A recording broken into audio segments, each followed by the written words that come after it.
All right, it's time for the retro review. We're going to be talking about WWF Monday Night Raw from October 5th, 1998. Pretty true. Before we get to the actual show review, let's go over some Wrestling Observer notes that were going on around this time.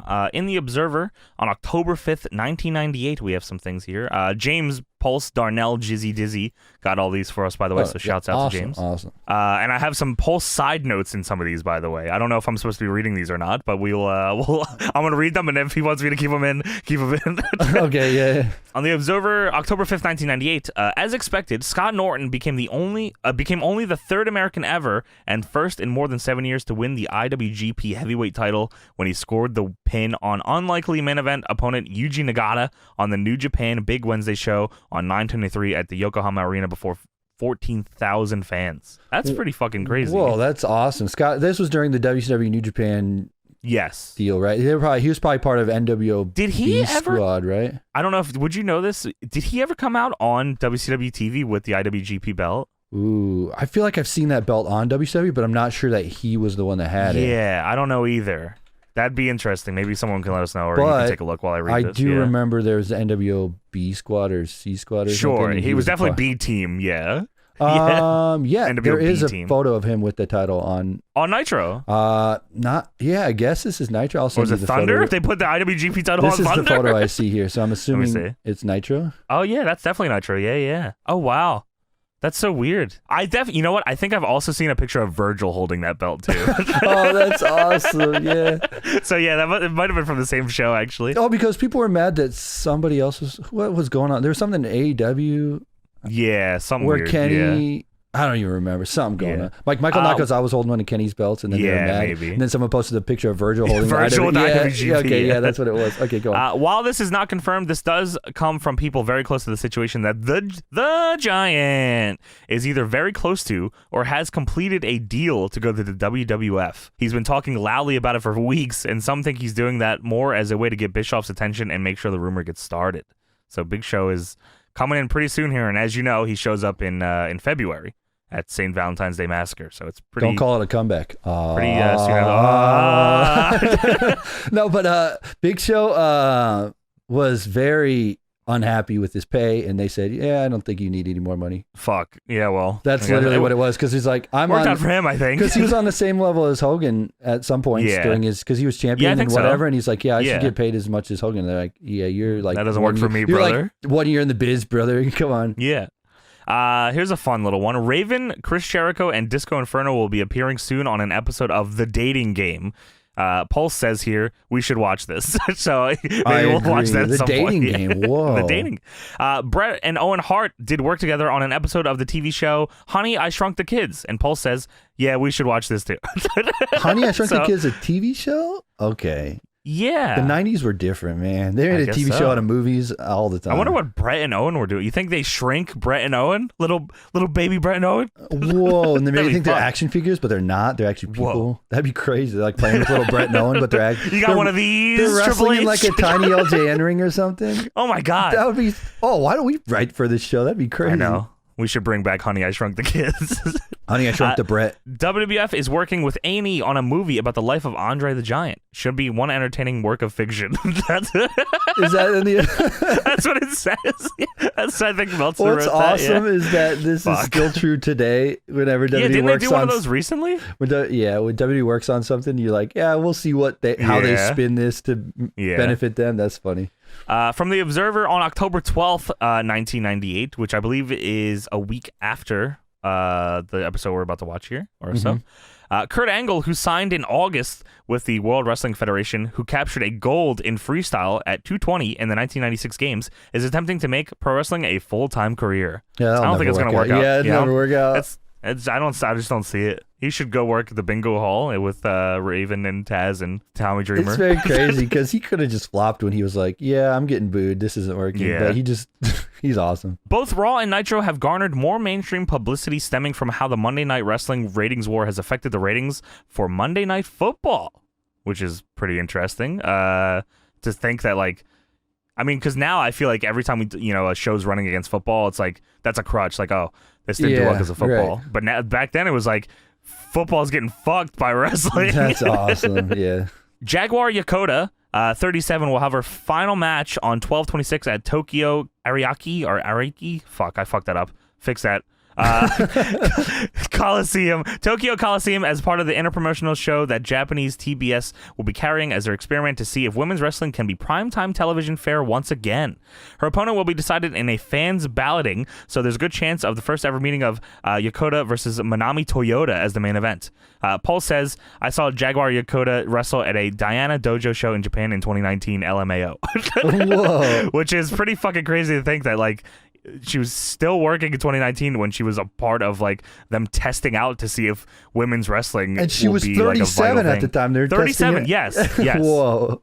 That's awesome. Yeah, that's fucking sweet. This Japanese women's wrestling will never take off. I could guarantee Yeah, that. yeah, I don't think so. Yeah. Vader, Leon White, of course, will be finishing up at the end of the month as both sides have agreed to a contract release, which will allow them to work anywhere in the world except WCW. It appears it was a mutual deal. Paul says, fuck the WWE.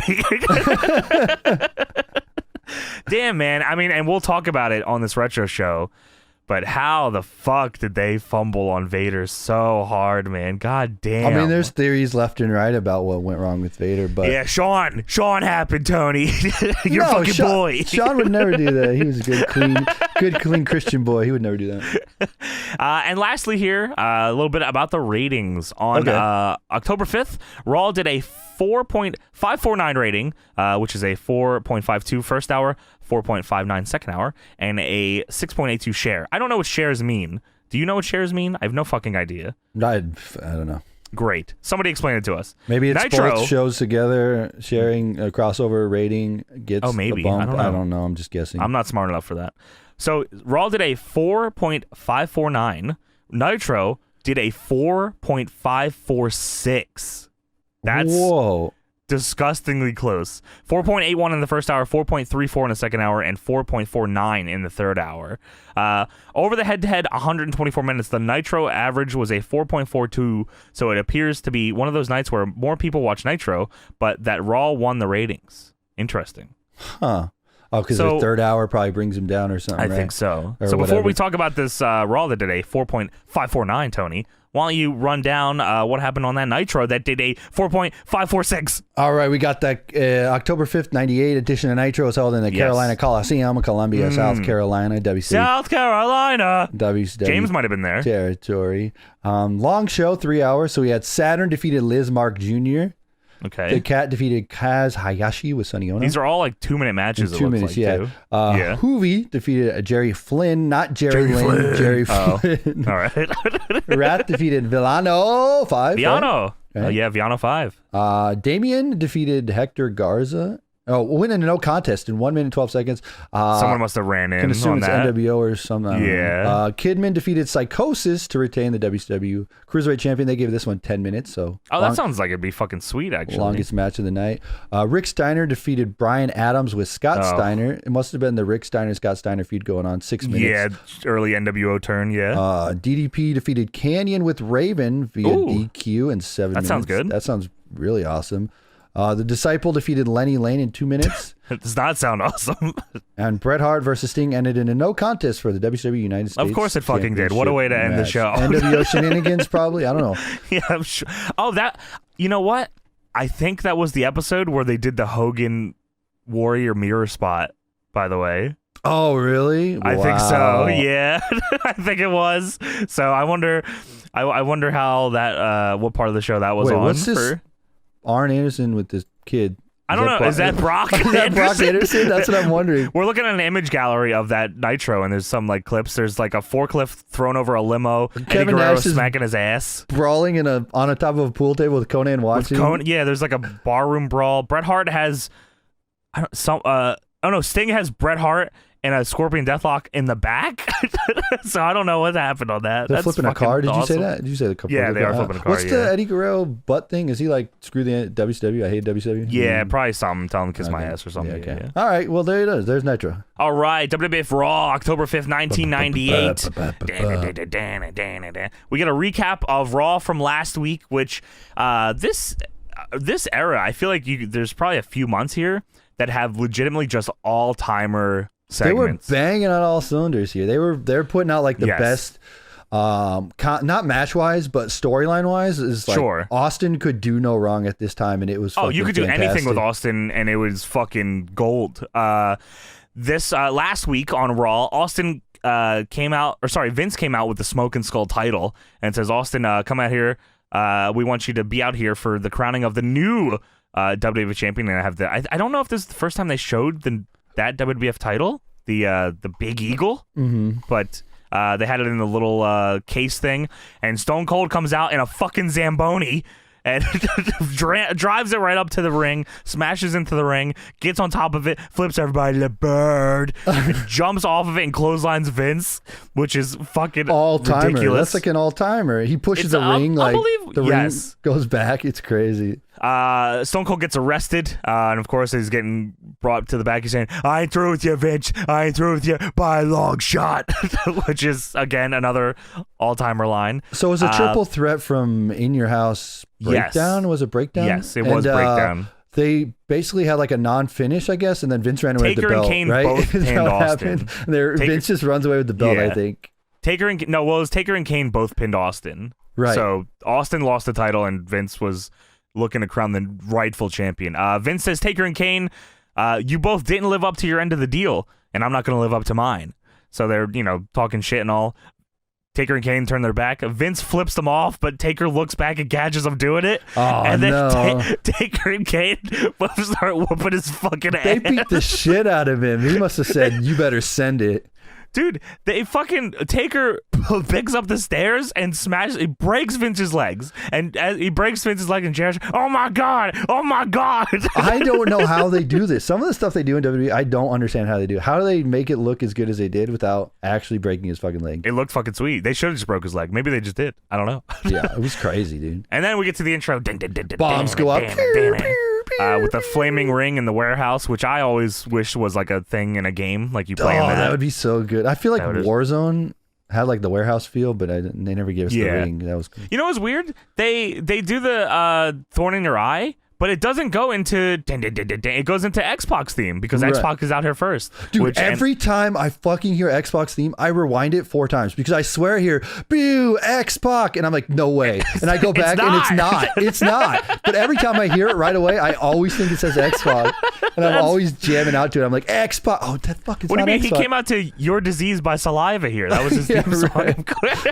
Right. X-Pac is the European champion. He comes out here with China, and he's taking on D'Lo Brown with Mark Henry. There's a sign in the crown here that says Sable got milk. Of course, as she would have milk, I'm sure. As she would.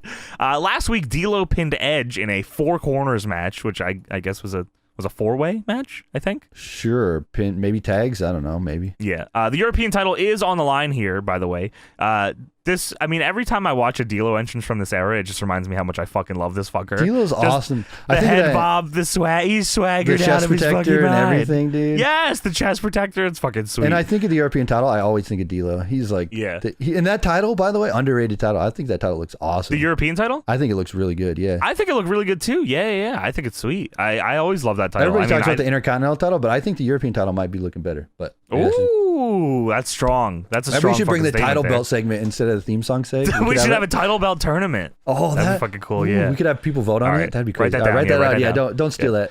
I think this X-Pac gear is one of James's favorite X-Pac ones. The red and black, like Brett singlet gear. And I always like the green and black just because I always associated more with the X, but the red and black was the red and black cool, one's cool too. Especially when he teamed with Kane, of course. Yeah, of course. We start off here. X-Pac hits a spin kick to start the match and just takes D'Lo's fucking head off immediately. That's awesome. It looked fucking great. He's got a great spin kick. D'Lo hits a sweet power slam and then looks down at X-Pac and says, "You damn right." You better recognize. And then D'Lo tells China to suck it, which I thought was very rude, which leads to the crowd chanting, "D'Lo sucks." D'Lo puts X-Pac in a chin lock and yells, "Who sucks now?" Dude, this is like the most crazy chin lock I've ever seen. He slaps that thing in from like a mile away. He like raises his arm to the sky and then you seen Orton like put in a rest hold? No, this is the biggest rest hold I've ever seen. It's awesome. They don't do it like this anymore. So China is on the outside here. Some guy jumps the barricade, gives her a letter, and then jumps back over the barricade to go through the crowd. JR said this is the second time this has happened. Across the ring, Mark Henry is like kind of taunting her and saying it's from him, but China balls it up and throws it on the floor. Mark Henry's fixing his hair and his sideburns while staring across at China. I don't know what's going on here. I'm not sure. D'Lo misses a frog splash from the top. X-Pac hits a big spin kick on D'Lo, and then kind of like a Undertaker-style lariat, which always fucking look cool. I don't know who does it better, because they both kind of did it, but it was not the same. I don't think. JR is very confident that Mark Henry is suing China, by the way, here, which is when I kind of figured out what was going on. I was like, oh, yeah, Mark I see, Henry okay. looks over and he's like, yeah, that letter's from me. Yeah. JR is confident it's a love letter. Jerry Lawler says, maybe it's a love letter. And JR says, maybe you should shut the hell up. X-Pac hits a backdrop driver, and JR says, no back protector there. True.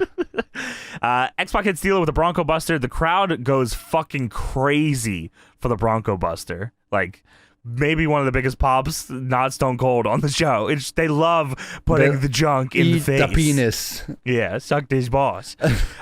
D'Lo whips X-Pac into the ropes and feigns an injury to distract the referee, which leads to Mark Henry grabbing X-Pac's leg as he hits the ropes. X-Pac hits a house show dive on Mark Henry, but gets caught and rammed back first into the ring post. That looked good. D'Lo hits a frog splash on X-Pac's back with he's got the chest protector and gets the win. New European champion here. I feel like D'Lo had European title trunks on here too, so I guess it's appropriate. Yeah, I thought so. Or he had champion tights. Yeah, he did. China gets in the ring and is pissed off while Mark Henry blows some kisses at her. You know. Yeah, as you do. D'Lo, I mean, I can't think of too many other people that had the European title. Like, I remember Shane having it because he feuded with X-Pac, which meant X-Pac obviously had it. The greatest European champion of all time is Triple H and Shawn Michaels. Shawn Michaels took it away from him. Oh, I do remember that. Shawn Michaels took it from British Bulldog right away. Remember that? Fuck you, yeah. It's like the European title. Yeah, I think that is mine now, actually, Davey boy. I remember Al had it as well. Yeah. I'm trying to think of what other ones. Who retired? Like, because Kurt Angle, right? The Euro Intercontinental? Eurocontinental? Was that the last Was that the last time? No, it's according to this, RVD was the last champion. Oh, actually. they did a ladder unification. Match. Didn't we watch that ladder match? I swear we did watch this on the I'm not sure who it was against. But yeah. Jeff Hardy? No, I think Jeff Hardy was IC champion and RVD beat him. I don't know. Maybe Jeff Hardy had it. Yeah, maybe. This says, maybe it had to have been Jeff Hardy. Yeah. What the fuck was Jeff Hardy European champion? He was Intercontinental. They unified the belts. Yeah. They put him Jeff Hardy had the Euro title. Oh, did he really? And RVD had the Intercontinental one. Whoa, okay. I don't remember that at all, but that's awesome. I don't either. It's fucking weird. I'm just curious. I'm looking at other. So D'Lo, X-Pac had it. Midian had it. I remember that for a cup I feel like of coffee. D'Lo traded it back and forth a bunch of times, didn't he? D'Lo had it a million times. Jeff Jarrett had it. British Bulldog, of course. Val Venus, Kurt Angle, Jericho. Crash Holly had it as well for like a day. Oh, he won it in Rebellion and then lost it. The on Hurricane Raw. had it. Whoa. All right. Wow. Okay. So a lot of weird. Spike Dudley had it. Oh, that must have been when he was feuding with Regal. Okay, that makes sense. Yeah. So fucking weird. Okay, true. All right. So moving on here, we go to the commentators here. They show Jerry Lawler and JR, and Tori is standing behind them, but not actually part of the storyline at all. No, this kind of just like, I guess she doesn't do anything on the show, right? She's like. You can kind of see a glimpse of her when Sable comes out later. Isn't that like the feud they go into, Tori and Sable? Yes. Okay, so that's the WrestleMania 15 They're just kind of match. making it like she's there without, like if you look back in hindsight, you know she's there, but like you didn't know when you watched it. Okay, that makes sense. Lawler says we're going to see a brouhaha with Kane and Shamrock tonight, and we'll of course hear from Vince via satellite and an undisclosed medical center. And they cut to Vince in he's in a hospital bed and he's being given grape juice by a nurse, and he yells and he says, "I want apple juice." I want apple juice. That's like his go-to screaming. That says, "Ah." Also, earlier today, the Oddities were playing football with the Insane Clown Posse. Except they don't. They just run away. Well, yeah, they're just fucking running around on the field, and Violent J yells, "What are you guys doing?" as they're just running away. It's not even like a private football field. It's like in a park, and there's a bunch of other people around. It's like a soccer goal net. Yeah, there's like kids playing actual soccer games and shit. Yeah. Like, oh my gosh, this is great. And then we go right into the headbangers coming out here. Man, One of the shirts that I never had that I kind of want to go and get now is the Headbanger shirt with the heads on it. Oh yeah. That shirt's fucking sweet, actually. So cool. Headbangers were kind of cool here, man. They had a lot of cool moves. I don't know, like maybe they were just kind of lost in the shuffle after New Age Outlaws got over, but like I thought the Headbangers were sweet. They were cool, and there was actually dude, I profoundly remember like a generation of like people like the Headbangers, like the kids in high school and junior high were like sure. the Headbangers. With the chain shorts. Yeah, people. There was a group of like not goth kids, but like headbang. I don't know what they're even called. Headbangers is kind of the way. Yeah. Like that's kind of The Headbangers weren't scheduled here, so why are they out here? No, Headbanger Thrasher gets in the ring and immediately spits in the ref's face. I thought that was fucking weird. All right. Headbanger Mosh gets on the microphone, and hopefully it's the last time. This sounds like the fucking first time Mosh ever talked. Yeah, probably. In his life. Yeah. Mosh says, "Hey clowns, last few times we've been out here, you stuck your nose in our business." He says there's not a right way, there's not a wrong way, there's just the Headbangers way. What the fuck are you talking about? This is the Freaks Come Out at Night again. It is. Fuck, man. This is somebody who wrote for them that thought they understood what they were, and he just he just doesn't have it there. I don't know. And then the oddities come out to the, of course, fucking dubbed Peacock theme, which bullshit, man. God damn it. I hate that. I hate it too. Golga has a gigantic Cartman plush. As he always didn't he always have it? I love that thing. I don't remember being that big. I always remember that thing. Oh my gosh, that's awesome. Thrasher tells the oddities that the Headbangers don't want them. They want the clowns. JR on commentary calls them the Inclined Sound Posse. I wrote that down too. Inclined Sound Posse or something like that. RTF, baby.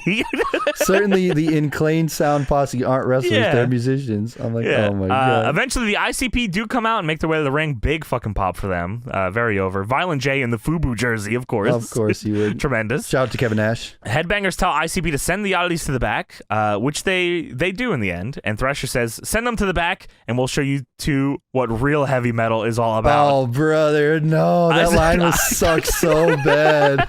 ICP are not heavy metal artists. There's also a sign that says, I like cheese, by the way. There was like 4 people in the crowd. I was trying to figure out what these shirtless dudes were doing. They were like in the third row. Did you see these guys during the show?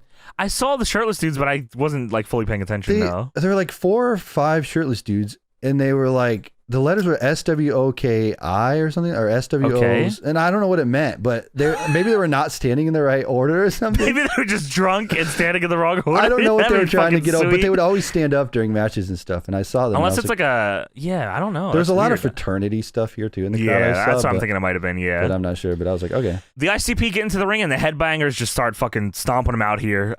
They hit Shaggy 2 Dope with a crazy double team flapjack, which like I thought they were going to throw him on his head, but thankfully they did not. Also, if you didn't know, ICP were banned to perform in this building. What? That's what they say on commentary, at least. They say ICP's banned to perform in this building. I don't know if it means wrestling, so maybe it's just a gimmick or they actually were banned. I'm not sure. Really? So that's what I think. That's pretty sweet if that's true. Yeah, so I love that. That's awesome. Headbangers do the Dudley's powerbomb spot off the top to Shaggy. And then Thrasher goes out to grab a chair. Headbanger Thrasher brains Violent J with this fucking chair, dude. Like, and he sells it like insane too. Yeah, he hits him in the head, brutal, and then hits him in the stomach with the chair too. Shaggy 2 Dope then also takes a fucking chair shot to the head. Just gross. And then they hit the fucking stage dive, the powerbomb leg drop combo, which is awesome, man. How has no one stolen that? I feel like it's almost like AMW should have done that for some reason. They did the death sentence is but sweet, that would have been that's almost like a kill move, like a powerbomb their version super of it? finish. Yeah, that would have been great. Wow, yeah. Eventually, the oddities finally make their way out here, like Golga and Giant Silva. Then Thrasher gets on the microphone and says, ICP, haha, you suck. And the crowd cheers because they hate ICP. Yeah, I was going to say they pop for it. The crowd loves it. Like, fuck ICP and their music. We go to the back, and at the hospital, Vince is there, and he's still hurt. He still has a foot that is injured. On Heat last night, Stone Cold went on a search for Vince. He was looking around for him, and he found an axe. Why does he have an axe? Well, he needs it, of course, because Austin commandeered the production truck and bullied a production technician with an axe. He said, I'm going to fucking kill you unless you tell me which one of these cables goes to Vince's medical center room. And he gets the axe and he slices the fucking through a cable, sparks and shit flying everywhere. Dude. Awesome. Big explosion. Awesome look. Of course, this is connected directly to Vince's medical room, so there's no more feed to that on Sunday Night Heat. But thankfully, they get it back. Except everything I learned from Jason Voorhees, Friday the 13th. Yes. If you hit something electrical, you would be dead, and then that would be it. Well, Stone Cold's a different kind of shark. True. So, I mean, Cold Steve here. Of course, Raw is brought to you by some legendary sponsors here, Tony. Let me know if any of these if I use any of them, sure. Helped. Yeah. Okay, so Propecia. Talk to your doctor today, which is, of course, for male pattern baldness. Did you use that? It's also for urinary retention medication. Did you use that for that then? It can treat enlarged prostate. Whoa, it can do also you have an treat hair enlarged loss. prostate? Dude, worst ad read ever because I had no idea what it was. I didn't either. It just said talk to your doctor. They said, it brought you by Propecia, talk to your doctor. Okay. I wonder how much they paid for that ad. Yeah, fuck. It's still a thing. It's still a thing today. Maybe they do. And brought to you by Propecia. I don't know. Fucking figure it out. What the fuck? Also, Western Union, the fastest way to send money worldwide. I've sent used money. that before. Yeah, I have yeah, too. me too. I did that too. And last but certainly not least, Stone Cold Metal CD available now in stores. I don't think I bought that, but I do remember, or maybe I did have that. Do you remember? We talk about it. We talk about Stone Cold Metal all the time. Did you own this? I don't, but I remember going to Sam Goody or Target or something back in the day, and I saw the CD where it changes from a skull to Austin's face. Oh yeah, it's sick as fuck. But I never had it because I was like, this is not wrestling music. This says Stone Cold Metal is a rock compilation album that was released on August 25th, 1998 by Mars Entertainment, produced by Paul Tarnopol with the help of Stone Cold Steve Austin. It was the first wrestling CD to ever chart on the Billboard 200 and has sold more than 250,000 copies in the United States. That's a pretty fucking big deal for it to be the first wrestling CD ever to chart in the 200. I don't think I'd call it a wrestling CD, but I don't either, but it just had Stone Cold on it. Yeah. And, it's like, Stone Cold loved these songs like Detroit Rock City by Kiss and No One Like You by the Scorpions and Slow Ride by Foghat. Whoa. I love that song. But honestly... Of course he likes Stone Cold by Rainbow because it's got my name in it. True. That's for true. This was during the Now That's What I Call Music era. Didn't that start around this time or somewhere around that time? Basically, yeah, it's probably pretty close also, to that, there's like a lot of compilation. Commercials you'd see like compilations. So before compilations? Compilations. Stone Cold's compilation. That's awesome. Before you could son, get some Propecia. Before streaming music or downloading MP3s, you would have a compilation of songs so you could listen to all the greatest songs instead of buying each CD. We should do a individually. Deadlock compilation together. Of what? Live. Huh? Warzone last week, recapping the Vince segment again. They show this 700 times on this show, and not that it wasn't a sweet segment, but fuck, man, they showed it so many goddamn times. It's the way television was back then, because people would not. There weren't DVRs, and so people had to tune in randomly if they're watching Monday Night Football, watching Nitro. Yes. People flip channels. They got to show what happened, so you get caught up. Well, they do show a little more here. They show Taker and Kane both pinning Austin at Breakdown. One of them, maybe I don't know if a lot of people talk about this because obviously the Zamboni segment's all time around its own. But I want to know where the guy that threw in the Stone Cold punching bag is now. Whoa! Because that fucking thing is smack dab in the middle of Austin beating up Vince in that segment. Yeah. Like, that's a part of the fucking legend of it to me. Yeah. This dude launches this thing in, it's this little fucking Stone Cold punching bag rolling around on the canvas. That'd be awesome. Wonder what that guy was thinking of that time. Was he just flipping out? Did someone get thrown? Did he get thrown out? No, I wonder if he didn't. even got to just see. Was drunk and he was probably frat boy. Right. I'm sure. The music they played during this segment was kind of fucking weird too. Vince says on October 18th, Taker and Kane are going to battle it out for the WWF title, and Austin is going to be the guest referee. And JR says, "Oh my God in heaven." Vince says, "As far as I'm concerned, it's like dealing with the handicapped. One's physical and one's mental." What the fuck? They didn't fucking like that at all. Yeah. Taker says, "You're gonna need to wash your ass," which I didn't understand why he said that. Because you gotta next watch. No, he said wash. You gotta Propecia.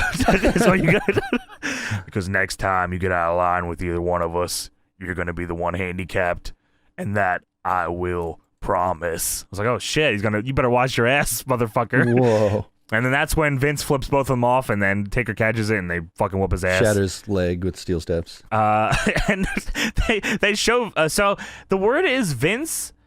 Did they tell me if I got this wrong? They tried to put him in the. They put him in the ambulance, and they put him in the ambulance, and Mankind is trying to give him a drink. Mankind trying to give him a soda, a fountain drink. He was gonna take it, then he realized it was Mankind and said, "I don't fucking want this. Get the fuck out of here." He went to the hospital, refused treatment, got out, and then went back in the next day. Is that what they said? I don't know. I think that's what they said, which I Okay. was so confused by. I don't know if they were trying to make Vince seem cool or something. Like, why did he go? Why just stay there? You fucking idiot. I don't know.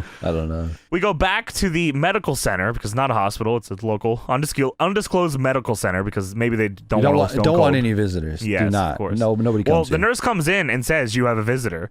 She says it's a really big fellow wants to see you, and Vince says I don't want any visitors. It's a big dude and he's treating the orderly rudely. Oh yeah. no. I only want my family. And nurse says he's been threatening staff and he's really big. She keeps there's a big fat fucking asshole out here. And Vince says, I don't want any damn Vince visitors. thought it was Austin. He was like, oh, it's got to be Austin. If Or Taker maybe, or Kane, because big fucker threatening people. Yeah. Maybe. And then Mankind comes in with balloons and candy. Well, that's so fucking nice of him. What a nice guy. Mankind says, I know Vinny likes the sweet stuff. Vinny has a sweet tooth. And he gives him chocolate. Was the chocolate already eaten? I feel like it wasn't, but it was really shittily put together. But I think it would have been a good bit if it was all eaten. But I don't know if it was, but that's awesome. Mankind says, those things are delicious. And I brought another guest here that wants to see you bad. And Vince's heart rate starts going up. You can hear like the beeping on the heart rate monitor. Yeah. Mankind says, I brought you some female entertainment. And she does a trick with a dog you'll never believe. That's awesome. That's the greatest line in the history of our sport. And here comes Yerple the Clown. Yerple the Clown is here with some fucking balloons. She starts fucking putting balloons on him and making a balloon animal. Mankind's blowing a slide whistle in Vince's face. The big, loudest fucking whistle. It's so fucking loud. And Yerple's putting stickers on Vince's arm. Vince looks so fucking miserable here. It's so unbelievable. That is great. Mankind says, show him the trick with the dog. And Vince says, I don't want to see any damn trick with a dog. Mankind says, I brought another visitor, another special guest. Don't you worry. And Vince is like, what are you doing? Because Mankind's going off the side of the bed. He's like crouched down next to him. He says, where are you going? And then here comes Mr. Socko. It's Mr. Socko. Say hello to Mr. Socko. He's talking as Mr. Socko. This is the Mr. Socko debut, by the way. It is. He says, Mr. Socko heard you were feeling mighty bad, so he's going to give your boo-boo a big kiss. And Vince is like, no, you don't got to do that. And Mankind starts kissing Vince's fucking foot with Socko, and Vince is livid. Damn it, leave. And take this crap with you. Take it all out. Get out. So awesome. And then the segment ends with Vince saying, Mr. Socko. That's what put it over the top right there. If you wouldn't have said that one line, it wouldn't have been as over as it was. I guarantee you that's It's the so line that crazy made to- Mr. Socko. Like, not that Foley wouldn't have been over, like, for the rest of his career without Mr. Socko, but, like, imagine the rest of this Attitude Era run of Mankind without Mr. Socko. It's, like, you don't get, like, do you get Rock and Sock? Like, how does that connection get made? It just so happens that he was good enough to know the foresight that I should use this with the mandible claw. Like, that right there is genius Yeah, and there. like, yeah, of course. Like, how fucking crazy Whoever is this thought finish of like, involved? because he already Yeah. had the mandible claw, but Use to put that. the sock on top of it Yeah. and to put it in his tights and pull it out is just That's so genius money. too. So the fact Yeah. that they put that all together, like, I don't know, yeah. We go back to the arena. There's a big rattlesnake sign with a fucked up drawing of Austin. I didn't see that. I'm like, what the fuck is this? I don't know what the fuck that was. Sable is backstage getting her makeup done. Jerry Lawler says, I asked Sable to join us if you don't mind, JR. And JR says, I don't mind at all. Nice. Thank you. Sable comes out for commentary here. There's a sign, a few signs here for Sable. One of them says, Sable bomb me. Okay. Nice. Another one says, I want Sable. Another one says, Sable, I want to be your hoe. All right.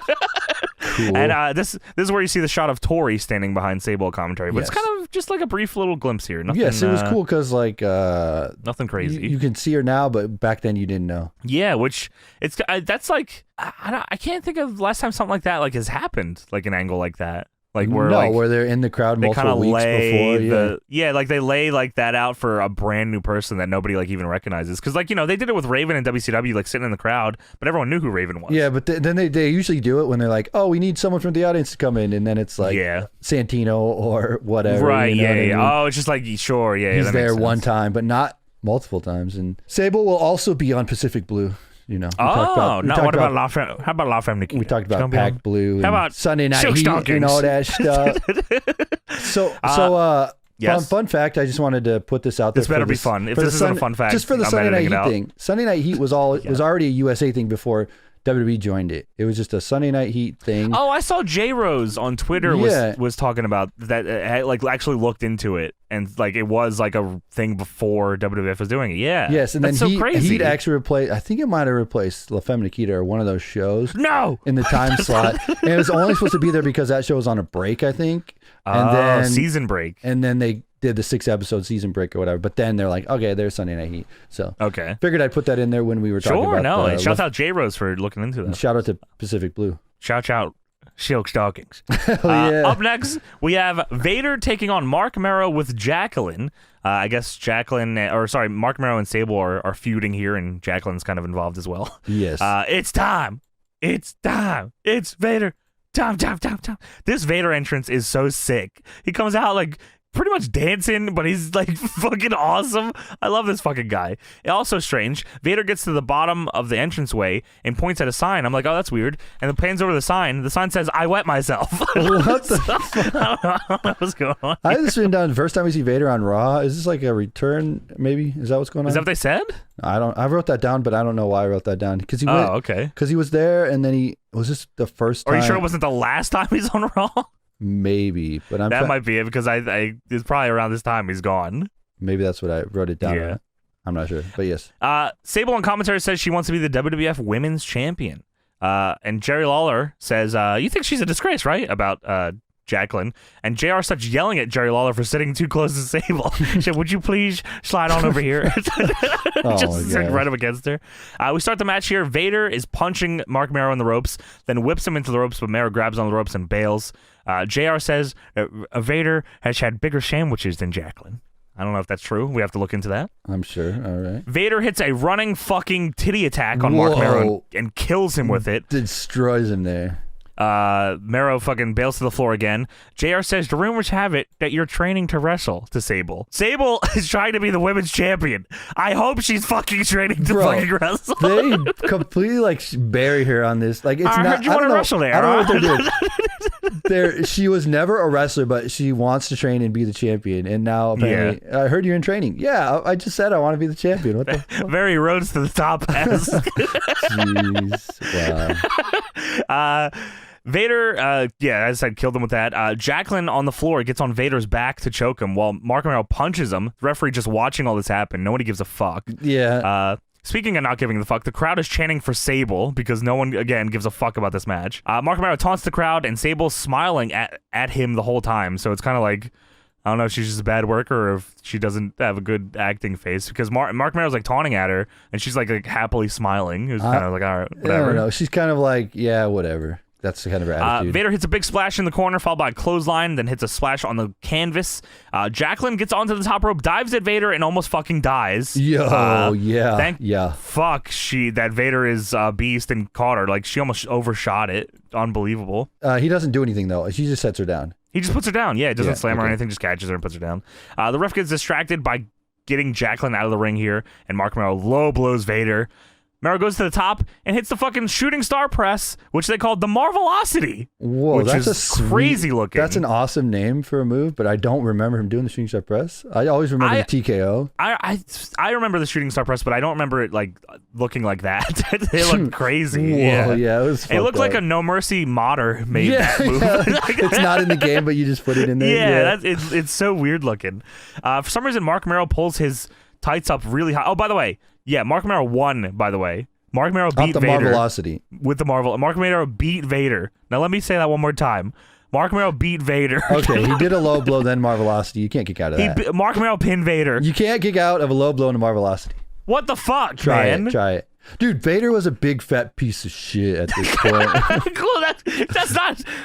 That's fucked, man. He said Come it on, himself, man. He He's said it Vader. himself. Yeah, he Vader did. said he it did say himself. Okay. I know, but come on, man. Yeah. For some reason, Mark Romero pulls his shorts up really high to celebrate. I don't know what's going on there. Jacqueline gets on the microphone after the match and says, "The winner is my man, Marvelous Mark Romero." And Sable says, "Oh, she can have him." And then Jacqueline says, "Sable, you want a piece of me? Bring it on." So Sable gets up from the commentary table and goes to the ring. But Mark Romero cuts her off and says, "Wait a minute. The only reason you're obsessed is because as a woman, you could never satisfy Marvelous Mark Romero. You know it, and everybody else knows it." Everybody else knows it? Where can I find that? Sable slaps Mark Romero, and Jacqueline gloms her from behind. Then Jacqueline starts cutting Sable's hair. Shades of the Hardy family office. The Nightmare Collective, maybe? Yeah, that too, yeah. I thought of Nightmare Collective immediately. Takes a big piece of her hair, and Jerry Lawler on commentary says, "Sable has been defrocked. Defrocked again. No more defrocking. I can't bring defrocked back to the show." Dude, you do realize if this is the Nightmare Collective, Mark Romero is Luther. That's awesome. Not Mark Romero's not Luther. Luther may have also invented the shooting star press. I wouldn't be surprised. The Luther press? Yeah. Luther press, yeah. I get it. Lutherosity. Oh, shit. That's it. That's what I'll call it for now. All right. We cut backstage here, and Vince is getting his temperature taken. Cranky Vince. He was not. Why that made it sound like this Tasmanian devil and he was licking it. That's not what happened. No, it's literally. Wasn't there a Twitter account called Cranky Vince? I always think there was. This is Cranky Vince. It was JBL. Yeah. JBL was Cranky Vince. And then we go to a pre-tape here, a Steven Regal hype video. No additives, no concentration. You won't see this man pouring juice from a cardboard container. What a He coward. squeezes his own oranges and enjoys it. Pulp and all. Steven Regal, a real man's man. That's unbelievable. No added. He doesn't concentrate either. He can't concentrate. He's not focused at all. Did I talk about on the show his debut match, Steven Regal? I don't know. It was against Goldust, and he was drunk, very visibly drunk. If you can find that match, it's awkward as hell. And that's where they're like, "Are you doing Real Man's Man now?" No, he was Real Man's. That was his Real Man's Man debut. Oh wow, okay. Yeah, they do hype videos in his first match. He's fucked up. Yeah, That's it's crazy. Whoa. And I don't think he sticks around too long because I'm pretty sure he's gone after that or something happens. I don't know. Maybe he gets suspended. I think he does. We get a recap of the Mark Romero Sable Jacqueline segment again, and then we go into Edge versus Owen Hart. You think you know me? You think Edge comes through the crowd, and which is a fucking still, man, such a cool entrance. Like, I don't know if he got that from somewhere. I wonder who came up with that entrance. I always it's different than any other one because they were searching for him. They looked around. Yeah, the camera would know. go. They were like, "Where's Edge gonna come from?" That was where's so this cool. fucker at? It Yeah, was cool. It was awesome. Owen Hart comes out here in his street clothes. He's not in any condition to wrestle here, it seems. Oh, before this, did they call him the Edge? Or is that just a slip up? I think because this was early on, I think they were not sure if he was the Edge or just Edge. I feel like on it could commentary just been JR being Edge. JR. Yeah. Here comes the Edge. Yeah, I can see that. I'm not sure, but okay. So Owen comes out not dressed to wrestle. No, he's in street clothes. There's a sign that says, "Fire the Nugget, he's dangerous." Whoa. Owen Hart has been distraught since he dropped Dan Severn on his head with the Owen driver. Maybe Owen should have not been using that move. How, question, how did he do that to Austin and it turned out the way it did, and he didn't stop doing that move? I'm surprised they still let him do it. After who? Because who broke China's neck with the pile driver? Was it Lawler? Maybe. I'm not sure. Because I know she got hit with the pile driver, or maybe it was a woman. I'm not sure. But they did the pile driver for a little bit after that too. But yeah, the Owen driver. I love that fucking move though. I'll be honest with you, man. I think that move was sick as hell. If someone could do yeah, that nowadays and not kill people, that would be crazy. Yeah, but after you fuck Stone Cold up with it, obviously this is a work here, but I'm pretty sure it's a work at least. After you did fuck up Stone Cold with that, how do you not say, hey, do the sharpshooter, dude? Or just, I don't know. I mean, Taker's already doing the tombstone, so just don't do tombstone. I don't think he can do it because of that. He can't do it on his knees. No way. So he had to do it that way if he was going to do it. He'll get fucked up. You ain't doing that, boy. There's a sign in the crowd that says, "Give Edge the title," which is it's crazy how early on that people were already pushing for the guy. Owen is on the mic and he says, "I've been in the business for 13 years now, and the business has been my whole life. But last week, after I did what I did to Dan Severn, I looked in his eyes and saw my wife and my 2 children." He says, "I never meant for anyone to get hurt, and I'm so sorry for what I did." And he just puts the mic down and he leaves. Crazy. I was like, whoa, what the hell? And Edge wins via forfeit. Yeah, Edge. Yeah, you're right. Lawler calls Owen a wuss and says, "Get back in here and fight." He does not do that though. He just walks out, and that's it. It is kind of funny. They showed the real man's man Regal thing, and then Owen Hart comes dressed out like the real man's man. Yeah, just to see. He could have been convinced it's just Steven Regal. We go backstage, and Shamrock is throwing shadow punches, getting ready for his matchup with, against Kane coming up. The WWF Rewind, brought to you by 10-10-3-2-1. Just dial it and save up to 50% on calls over 20 minutes. What a fucking deal. And it's just the Stone Cold fucking Zamboni spot again. I do like there's some weird like rewind music though that I like in the back. I don't know what it is, but I tried to look it up. I could not find it anyway. Bumper music. I'll try to really find cool. it for you. I like it. 10-10-3-2-1, crazy concept. You dial 10-10-3-2-1 before you make a phone call, and then you save money. Wow. Yeah. Okay. Charging money for that in general is pretty crazy to me. But long distance phone calls used to be expensive. Whoa. Yeah. Who are you calling? You calling people? No, my grandma. I don't know. Whoa, where's your grandma live?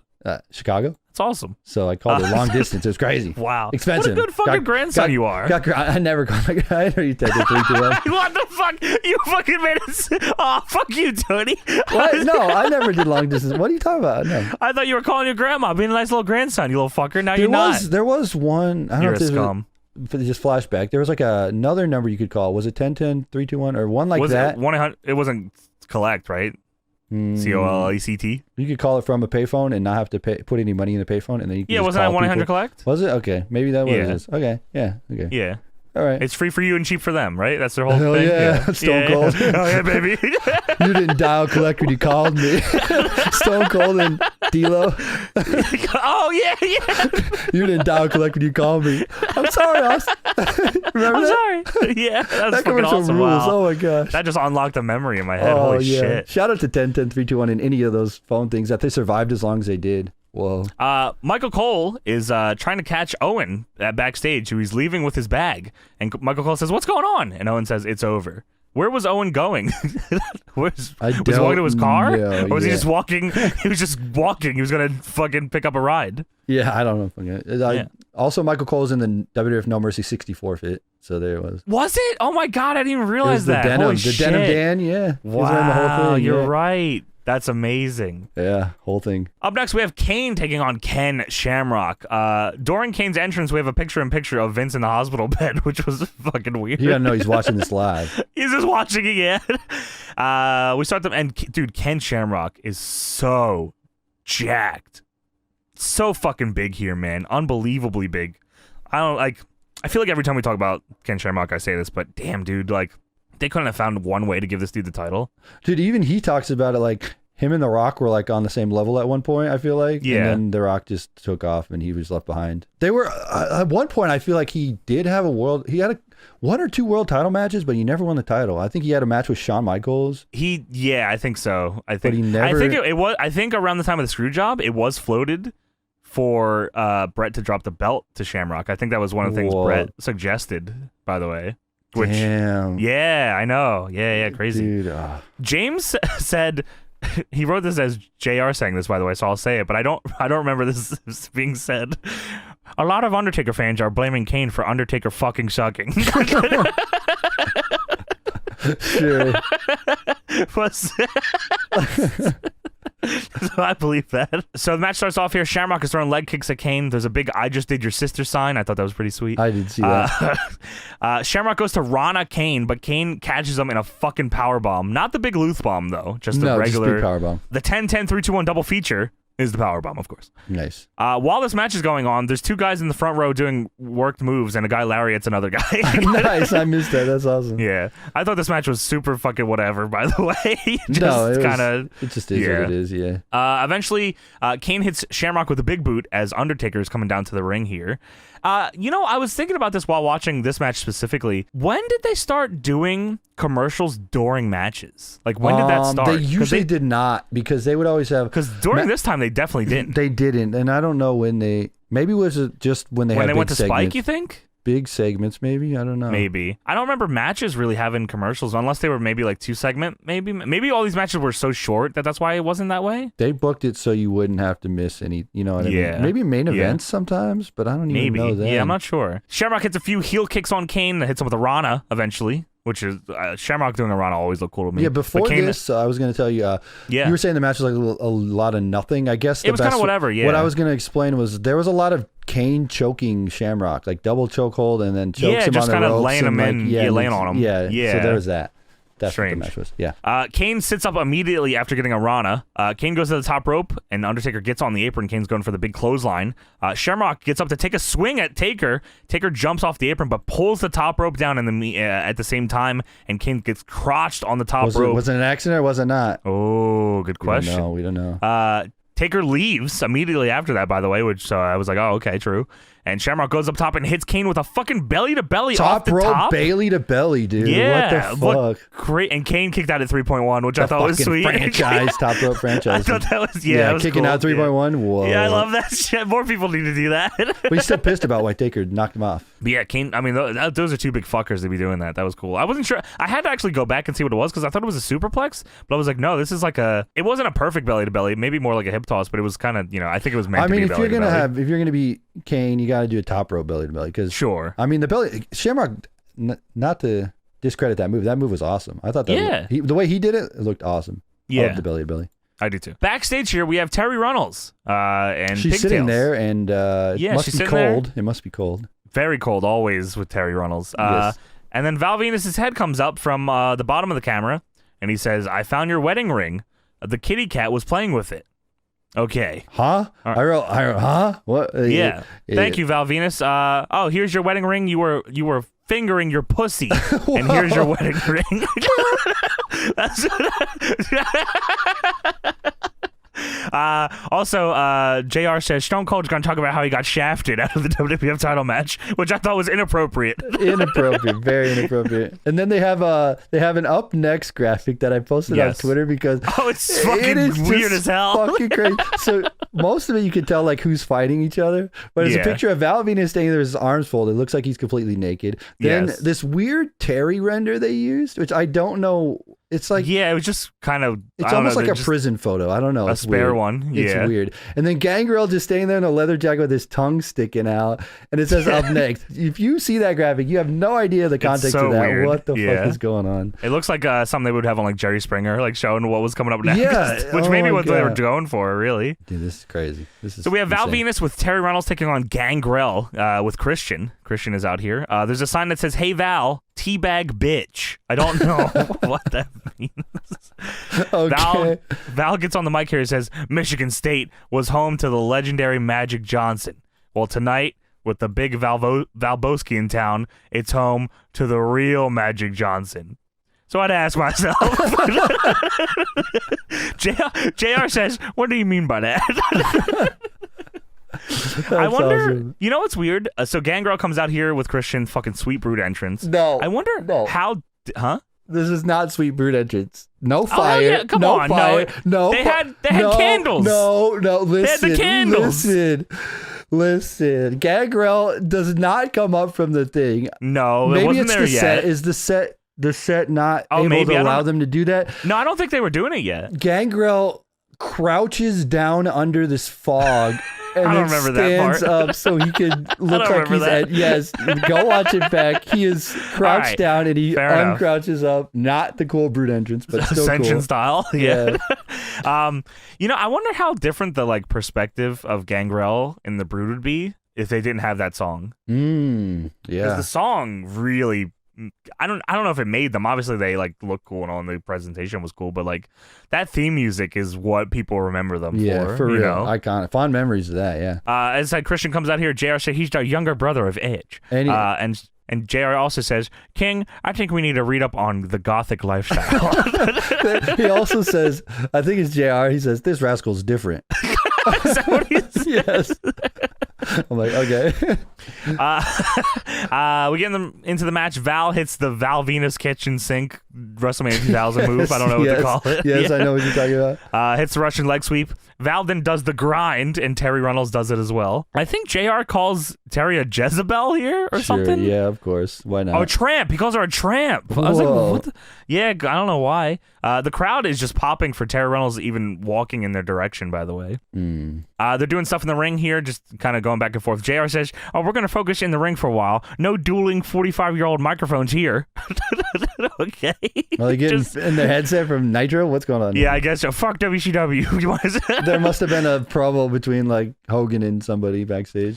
And JR says, I'd love to know what brought Gangrel and Christopher together. And then King says, Christopher. Edge comes out through the crowd and confronts Christopher. Out, hey, how's it going? Then Gangrel baseball slides to the floor, smacks Edge in the face, and DDTs him, and then Christopher and Gangrel start stomping him out. And that's it. The match is over. And JR calls him Christopher again. Yeah, the match gets thrown out. Val Venus won via count out, by the way. It was not DQ. It was count out. Yeah, okay. There's a sign in the crowd that says Goldberg sucks Dave's and Blair's cocks. I don't know who Dave or Blair are. Probably his two friends. I love when people make friends signs about their friends. Hey, look, I'm on TV. And then a movie usher makes his way onto the apron to give Val Venus a gold envelope. And Val Venus is shocked by what he reads. And then Goldust music hits. Goldust says, hey, Val, that is your personal invitation to my world premiere next week on Raw. But if you don't see Goldust, you just hear his voice. No, it's just his voice. But kind of, you can kind of barely hear Goldust, honestly. Yeah. His music is much louder than him. I was assuming this was, you ever see the movie Last Action Hero? You ever see that movie? No. Okay. No, I have not, sorry. Well, anyway, in that movie, the guy gives him, he goes to the movies, he's a little kid. He gets a golden ticket, and then he can go inside the screen of the movie because he's got this golden ticket. It's like a magic ticket from Houdini. I was hoping it was going to be that, where Val Venus gets a golden ticket and he gets to go inside the Tron. You think they were like the Rey Mysterio and Dominic going through the portal? Yes, exactly. That's what I want to see. Exactly. They show on Heat Austin axing the cable that got the feed to Vince's room, of course. Lawler on commentary says that could have shocked Mr. McMahon too, and JR says no, it could not. Fuck That's how it works, you fucking idiot. They show on Heat Austin came out to confront Shane McMahon on commentary. Austin says, don't you think you're going to run from me, son, because I'm going to have to catch your ass, and you know damn well that I could. And Shane's like, whoa, it's just between you and my dad. I have nothing to do with that. It's between you and my dad. Austin says, with a snap of my fingers, I could take you out. And Austin gets in the ring and attacks Midian. He whoops Dennis Knight, by the way. Dennis Knight, sorry, he wasn't Midian yet, because he was still Southern Justice, I think, right? He was Jeff Jarrett's crony, I think, maybe? Yeah, I think so. I don't know if that was, or he was still associated somehow, I think, with Jarrett. Midian was trying to help Jarrett in Jarrett's match with The Rock. What a fucking crazy sentence. Yeah. Midian tried to help Jeff Jarrett in Jeff Jarrett's match with The Rock, but Stone Cold made the save. I feel like that was fucking from Stone also Cold from everyone's ass, right? Yeah. Yeah. We go back to the undisclosed medical center, and Vince is getting ice put on his leg. He says, easy. And Vince says, I want another nurse. Don't touch me. I want another damn nurse. And something for the pain. All right, and bring me something for the pain. We'll see what we can do. Yeah, we'll try it. Bring me some perks. I want perks. Yeah. We'll do what we can. Up next, we have Al Snow with Head taking on Jeff Jarrett. Jerry Lawler says, somebody call the head nurse for Mr. McMahon. There's a sign in the crowd that says, I would like some head, please. Dude, there is a lot of Head fans. A lot of maybe He's just so Head. over. There's a lot of Al Snow fans. Maybe not a lot of Al Snow fans, but maybe a lot maybe of Head fans. Maybe blowjob fans, actually. A lot of people love There's a sign that I had to pause because they go onto it. They go onto it for 3 seconds. Oh, I know what one you're talking about, yeah. I don't know if you wrote this down, but yes, but go on. He says, well, I'll ask you, Johnny, what does everybody want? Head. What does everybody need? Head. What does everybody end up with? Hand. It was like the smallest. I had to pause it to fucking see what was going on. They barely showed it. I don't think they knew what it was. And then, it was so good. And then there was also a sign that it was like, we want, with 4 guys wearing shirts that spelled out head. Yes, those 4 guys with the shirts is awesome. Which is pretty sweet, yeah. Kick off the match here. Al Snow is talking to Head in the corner. Jarrett gets bumped to the outside, and Al Snow gets a chair. Then Sergeant Slaughter comes out, and JR calls him the Chin. Here comes the Chin. Nice. JR also says Slaughter should get impeached. The referee is distracted. Al Snow sets up a chair on the outside, and Sabu's into the barricade. Whoa, He just that's jumps off the awesome, chair yeah. and just Sabu spot. Al Snow then starts army crawling towards Slaughter, but Jarrett fucking picks up the chair and nails Al Snow right in the back of his fucking head. Yeah. It was disgusting, So dude. good, Oh though. my god. Al eventually swings head at Jarrett and when they're in the ring. Jarrett ducks and then gets scoop slammed by Al. Al goes to the top rope with head. Slaughter gets on the apron and shakes the top rope, pretty much just doing the same as the Kane spot What from the earlier. fuck? Yeah, you booked that? Like, Yeah, it's right after, pretty much. Yeah. Al Snow gets crotched on the top. The referee calls for the DQ, and Al Snow wins. Get fucked. cool. We come backstage, and Road Dogg, X-Pac, and China are walking there. Road Dogg has both tag belts, Canyon style. And then we go to the match. Road Dogg with X-Pac and a blow-up doll that's supposed to represent Billy Gunn. To play the part versus, of badass. versus Mark Henry with D'Lo Brown. Road Dogg says the part of badass Billy Gunn is being played by my good friend Mona, or Mrs. Ass. Nice. Love it. Road Dogg says D-Generation X proudly brings to you its tag team champions of the world. Give him some slack, man. He's working without Billy Gunn. Fuck him. Jerry Lawler says he has the document that China was given earlier that she balled up, and it says that Mark Henry is suing China for sexual harassment. Whoa. JR says, that is unbelievable. Lawsuit after lawsuit in this society. JR is, I don't know, something must have happened with a sexual harassment lawsuit in like the real world at that time or something. Because they were, or something, maybe did Vince get sued for something? Like, it seems like they were leaning on it to make fun of it for some Was it reason. Bill I don't Clinton know stuff why. going on at the time? I don't know. I was don't know. you Yeah, were like maybe. 32. I was like 6. It might have You been the should Bill fucking know better Clinton, than me. Monica stuff, Maybe. but I'm not sure. Anyway. We start the match off here. Mark Henry throws Road Dogg into the buckle fucking really Whoa, hard. He eats that buckle. D'Lo's taunting Road Dogg with the European title, which was pretty funny. JR says, Mr. Dogg is looking good here tonight. Mr. Dogg, if you will. Of course. D'Lo trips Road Dogg when he's hitting the ropes, and Mark Henry hits a leg drop on the back of Road Dogg's head. X-Pac goes after D'Lo on the outside, and then China comes down the ramp and attacks D'Lo. The referee's arguing with China. X-Pac gets into the ring, and as China is arguing with the ref, Jerry Lawler says, what is she saying? Is it sexual? Oh my gosh. X-Pac hits the X Factor on Mark Henry. Road Dogg gets the win here. Yeah, because Road Dogg's not going to hit the pump handle slam on Mark Henry. No way. D'Lo goes to attack Road Dogg, but Road Dogg rolls out. Did you notice that his nameplate said Road Dogg with 1 G? Very strange. I didn't know if that was it might have been a typo or... I don't know. Road Dogg always used to see DOWG, so I don't know how they could get it wrong. Yeah. Mark Henry is pissed about losing this match. He goes outside the ring and grabs a chair and starts chasing after DX, but they are long gone. So it just kind of fucking And then it never, pretty fun. they don't meet up backstage. They just get away. Yeah, no. We go backstage, by the way, speaking of, and The Rock is backstage in a vest? In a weird... What is this vest that he's fucking wearing? I don't know. I was so thrown off by it. I was like, I've never seen him wear this. He doesn't wear it to the ring, so I don't know what it was. I don't know if it was like a brand thing or something. Then we go backstage, or sorry, not backstage. We go to the Undisclosed Medical Center. Vince is in the hospital still. He's being booed for being there. He's going to have some comments here tonight. Well, Vince says, can I get some more juice, please? He just wants some more fucking juice. Give Vince the juice, please. Also, they were, I don't know when they said, I think they said at the top of the show or whatever, before we get to the main, hospital Yes, segment. sure. They say Austin will have an uninterrupted